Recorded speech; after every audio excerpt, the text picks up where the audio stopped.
Hello दोस्तों, मैं अर्जुन राजपुरोहित और आज इस वीडियो में मैं आपको बताने वाला हूं कि अमेज़न की जो सेलर फ्लेक्स साइट होती है वहां पे पूरी प्रोसेस कैसे होती है। कोई भी प्रोडक्ट रिसीविंग से लेके उसके बाद में उसकी लिस्टिंग करना, उसको इनबाउंड करना और उसके बाद में जब भी ऑर्डर रिसीव होते हैं तो वो शिप करना। तो इस वीडियो में हम कंप्लीट इसके बारे में बात करेंगे कि जो भी अमेज़न की फ्लेक्स साइट होती है उसके अंदर पूरा जो सिस्टम है वो कैसे काम करता है और स्टेप बाय स्टेप कैसे प्रोडक्ट रिसीविंग से लेके शिपिंग तक की प्रोसेस जो है वो काम करती है। तो आइए शुरू करते हैं बिना किसी देरी के।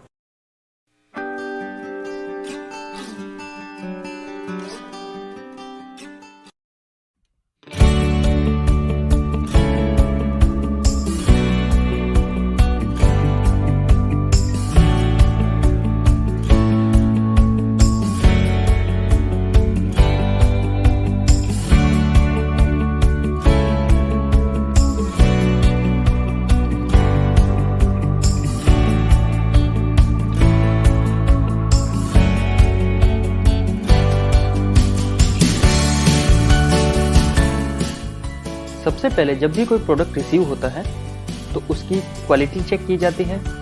उसके बाद में उस प्रोडक्ट की सिस्टम में एंट्री करके उसे फोटोशूट के लिए भेज दिया जाता है।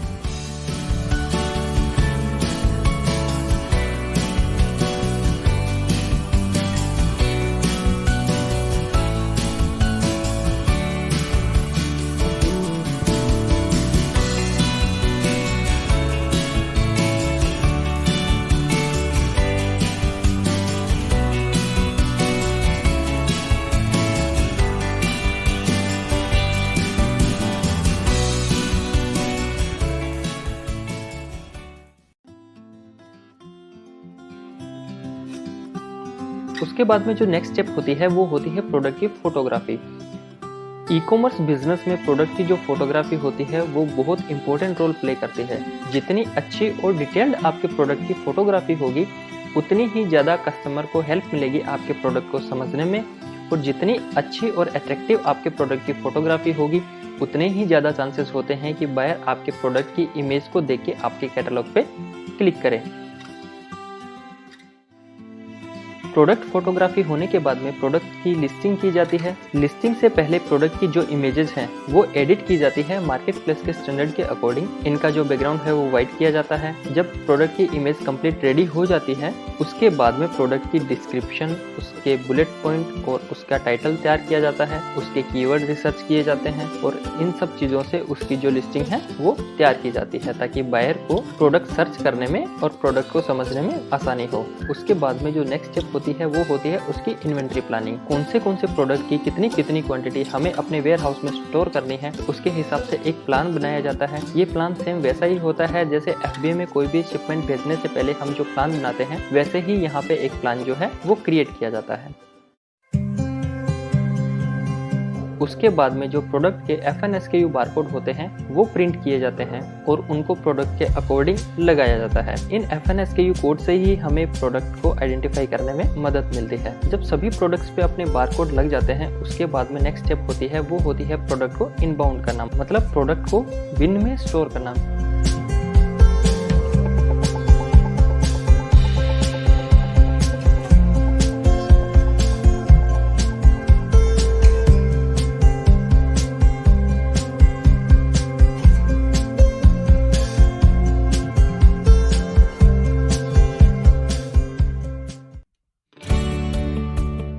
प्रोडक्ट को बिन में स्टोर करने के लिए सबसे पहले आपको सिस्टम में एंट्री करनी पड़ती है जहां पे आपको प्रोडक्ट का FNSKU कोड और जिस भी रेक में या जिस भी अलमारी में आप रख रहे हो उसका एड्रेस जो है वो बिन नंबर से डिसाइड होता है। हर अलमारी को एक अलग अलग बिन नंबर दिया जाता है और उसी के हिसाब से आपको अपने जो प्रोडक्ट है वो रखने पड़ते हैं। जैसे कि XYZ SKU का अगर आपका कोई प्रोडक्ट है वो अगर आप 920 बिन में रख रहे हो तो आपको सिस्टम में डालना पड़ता है कि XYZ प्रोडक्ट की 10 क्वांटिटी मैं 920 बिन में स्टोर कर रहा हूँ। तो उसके हिसाब से जब भी आपको इन फ्यूचर ऑर्डर रिसीव होते हैं तो आपको प्रोडक्ट फाइंड करने में आसानी हो।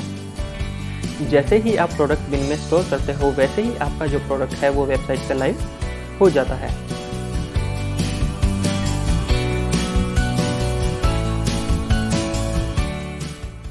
उसके बाद में जो नेक्स्ट स्टेप्स होती हैं वो होती है ऑर्डर प्रोसेसिंग करना। तो ऑर्डर प्रोसेसिंग के लिए सबसे पहले एक पिक लिस्ट क्रिएट होती है। जितने भी आपको ऑर्डर रिसीव होते हैं सबकी पहले एक पिक लिस्ट बनाई जाती है, जिसमें पूरी डिटेल होती है। प्रोडक्ट का नाम होता है, उसका FNSKU कोड होता है और बिन नंबर होता है जहाँ पे वो प्रोडक्ट हमने स्टोर किया था। और उसके बाद में क्वांटिटी होती है कि इस प्रोडक्ट की कितनी क्वांटिटी के ऑर्डर जो हैं वो आपको रिसीव हुए हैं।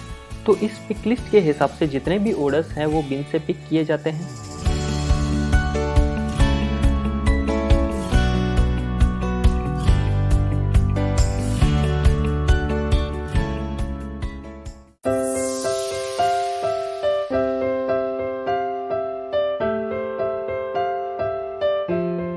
जब सारे ऑर्डर बिन से पिक हो जाते हैं उसके बाद में जो है प्रोडक्ट को पहले स्कैन किया जाता है। जैसे ही आप प्रोडक्ट को स्कैन करते हो उसकी इनवॉइस प्रिंट होती है। आपको इनवॉइस के साथ में प्रोडक्ट क्वालिटी चेक करके पैक करना होता है और जिस भी पैकेजिंग मटेरियल में आप उसे पैक करते हो, लाइक पॉली बैग या फिर कार्डबोर्ड बॉक्स, आपको सिस्टम में उसकी एंट्री करनी होती है। जैसे ही आप सिस्टम में ये एंट्री करते हो कि आपका जो प्रोडक्ट है वो पैक हो चुका है, तब उस प्रोडक्ट का जो है शिपिंग लेबल प्रिंट होता है और आपको जो शिपिंग लेबल है वो प्रोडक्ट पैकेजिंग के ऊपर लगा देना होता है।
जब सारे ऑर्डर प्रोसेस हो जाते हैं उसके बाद में उसकी शिपिंग के लिए सबसे पहले उनको शॉर्ट किया जाता है उनके कैरियर के अकॉर्डिंग। लाइक जो आपका प्रोडक्ट है वो कौन से कैरियर से शिप होगा, वो ATS हो सकता है, डिलीवरी हो सकता है, ब्लू डार्ट हो सकता है या फिर FedEx हो सकता है। जब आपके पार्सल्स की शॉर्टिंग हो जाती है उसके बाद में जो भी आपके पिकअप पर्सन होते हैं, जो भी आपके पार्सल्स पिक करने के लिए आते हैं, उनको आपको अपने जितने भी पार्सल्स है वो मैनिफेस्ट क्रिएट करके हैंड ओवर करने होते हैं। मैनिफेस्ट में सारी डिटेल होती है कि आप कितने पार्सल और उनकी क्या क्या ट्रैकिंग ID है वो इन्हें हैंड ओवर कर रहे हो। सभी पार्सल्स को एक बार दोबारा स्कैन किया जाता है जिसमें आप भी इन्हें स्कैन करते हो और जो पिकअप के लिए पर्सन आता है वो भी इन्हें स्कैन करता है और वो जो सारे पार्सल है वो सिस्टम से शिप हो जाते हैं और यहाँ से जो पिकअप पर्सन है वो उन्हें लेके चला जाता है।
उम्मीद करता हूँ ये इन्फॉर्मेशन आपके लिए हेल्पफुल रही होगी। बाकी ई कॉमर्स रिलेटेड वीडियोज़ के लिए आप जुड़े रहिए हमारे चैनल के साथ में, और इस वीडियो को देखने के लिए आपका बहुत बहुत धन्यवाद।